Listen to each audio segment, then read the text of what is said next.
Hello, everyone, and welcome back to our Wednesday night Bible study. And if this is your first time joining us, welcome. And we are so glad that each and every one of you are here. Those of you who are joining us in the sanctuary, as those who are joining us online via Facebook Live. The last time you saw me, I talked about this crash course into Christianity that God gave me, something that I wish I had when I was first starting out on my Christian journey. And I'm so glad that He gave it to me so that I can help someone else. We talked about progression to perfection and basically us making gradual changes in order to become everything God intended us to be, which is spiritually mature. And we also talked about relationship over religion, how God values a relationship with Him over religious practices. And also, share with you all what a successful relationship with God actually looks like. And tonight we're going to talk about handling opposition, the devil's agenda, strategy, and tactics. How many of us know that when we're trying to be everything that God intended us to be, the devil is just not going to allow it. He's going to try everything he can to deter us, to distract us, to delay us, to keep us from achieving everything that God has intended for us to achieve and be everything God has intended for us to be. Our core scripture tonight is coming from James, the 4th chapter, starting at the 7th verse, and I'll give you just a few minutes to kind of pull it up.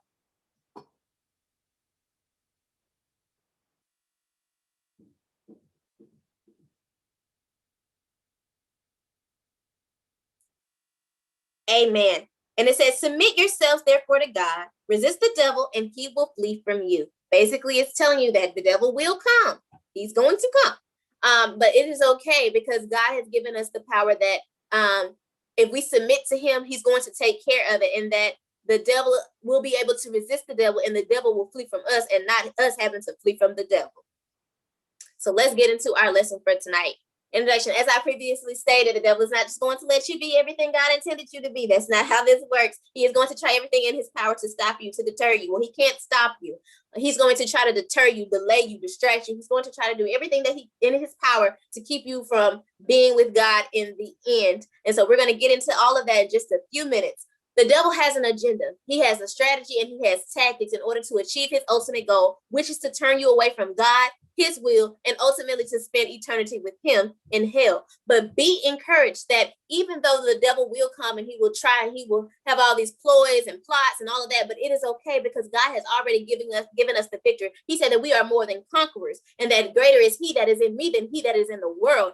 And he also has already overcome the world. So we already have the victory. We don't have anything that we need to worry about because God got it and God got us. As long as we are safe in his will, he has his hands on us and his safe arms around us. So what is agenda, strategy, and tactics, and how do they kind of differ? Agenda is the ultimate goal or the mission. Like I previously stated, his ultimate goal is to turn us away from God, his will, and for us to spend eternity with him in hell. So what is his strategy? The strategy is a general plan to achieve the ultimate goal. John 10:10 tells us, the thief cometh not, but for to steal and to kill and to destroy. I am come that they may have life and that they might have it more abundantly. It tells us that what his plan is, or what his strategy is to come to kill, to steal, and destroy. But it is okay because Jesus has already come for us to not only just have life, but to live and not just exist.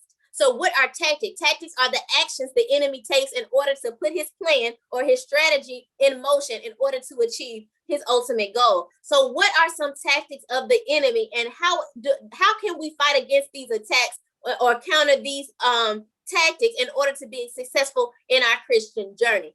So what are some of these tactics? One tactic the devil uses is delay. The other is distract. Another is distance. Now, this is not a complete list of the tactics. This is just kind of like a preview, just a few, and we'll get into the rest of them at a later date in order just to save time for tonight. We'll get into these three: delay, distract, and distance. So what is delay? The devil cannot stop you, but he can delay you. He'll do everything in his power to try to delay you. The story of David. We know that David was in the pasture before he was anointed. Then he was anointed to become king over all of Israel. But David did not go straight from the pasture to the palace overnight. No, David went from the pasture to being anointed to back to the pasture in order to be processed to be ready for the palace. And also be encouraged in 1 Samuel 23:14. just not getting to the palace and the processing was his biggest struggle. He also had to overcome the current king, Saul. God allowed the devil to use Saul in order to pursue David and to be jealous of David and want to kill David, as the enemy wants to do with you. So how is the enemy using delay here? 1 Samuel 23:14, and David abode in the wilderness, meaning he lived there. He stayed there in the wilderness in strongholds and stayed there in a mountain in the wilderness of Ziph, anything that he can to keep him from becoming the king of Israel that God had intended him to be. And Saul saw him every day, but God delivered him not into his hands. The devil can be hot on our trail, doing everything in his power to delay our getting to the place in God that we're supposed to be. But be encouraged that God will not allow us to be delivered unto the devil, that he has given us power over our enemies, for us to tread and trample over serpents. So I just want you to be encouraged that the most the devil can be in your story or in your sentence is a comma. He can never be a period. He may delay you, but it is always a but God at the end of that comma.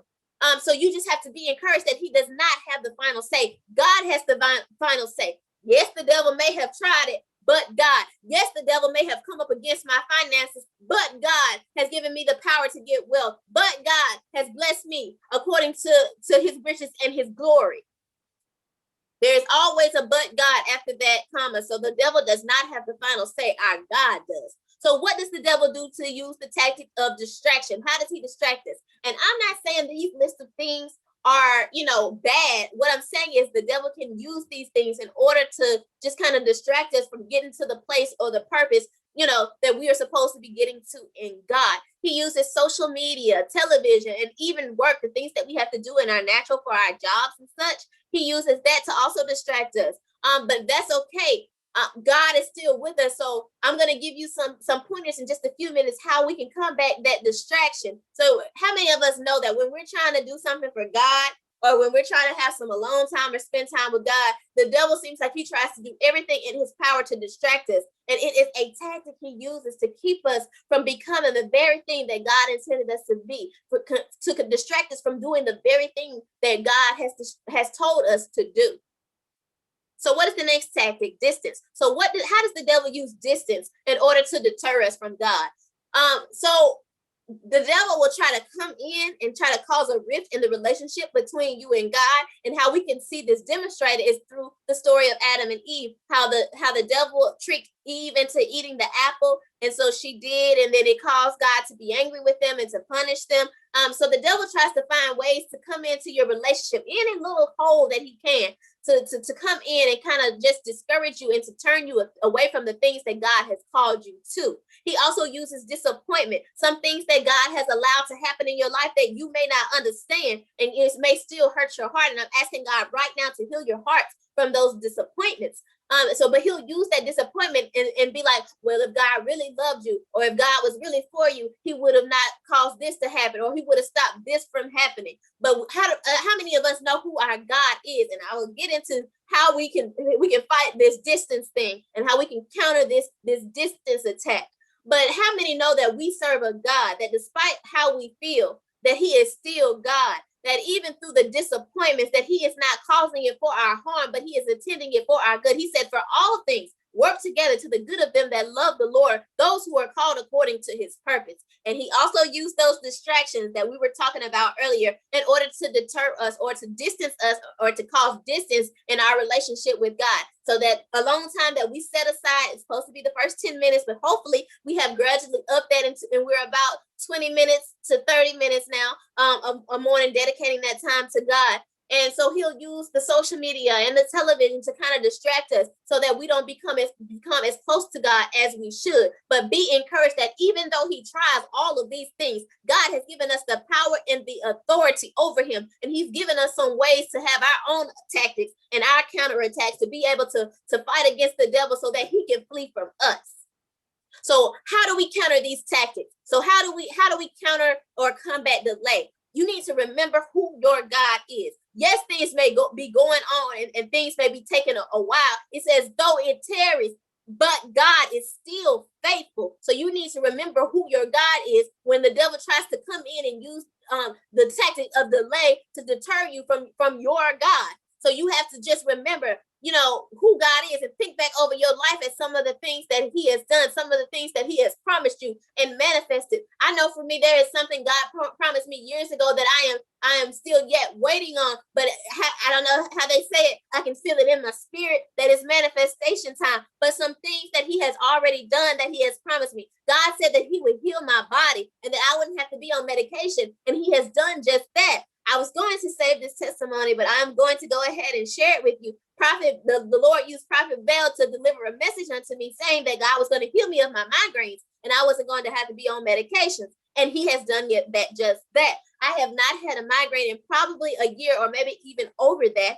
And I am not on any medication as of 6 months ago. I have stopped taking my meds and I have been feeling wonderful. God has strengthened me and God has also healed me. So he didn't just heal me, he also strengthened me. So he doesn't just take something away from you or touch something just to give you the same thing. No, he upgrades you. And so how do we fight against distractions? Discipline.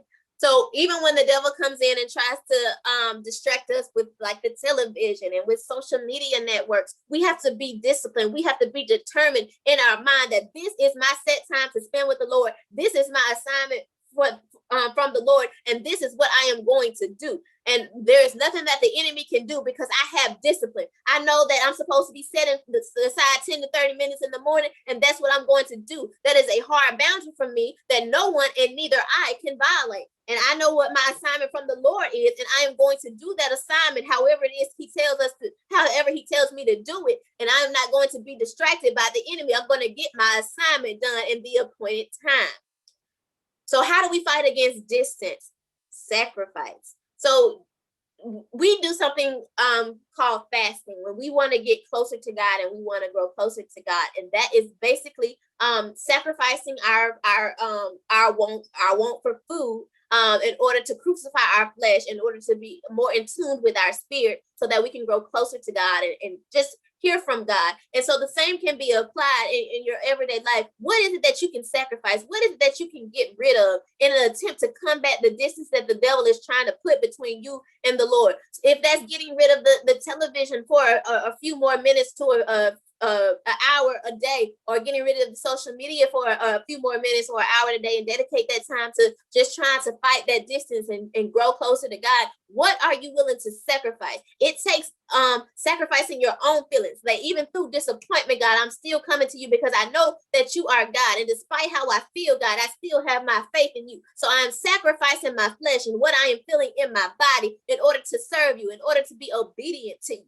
So that is all I have for you guys on this week's Bible study. I hope that you have gotten something out of what I said, and I hope that it grows and multiplies in your life. I want to thank each and every one of you for again joining us tonight, and God bless you all, and we love you.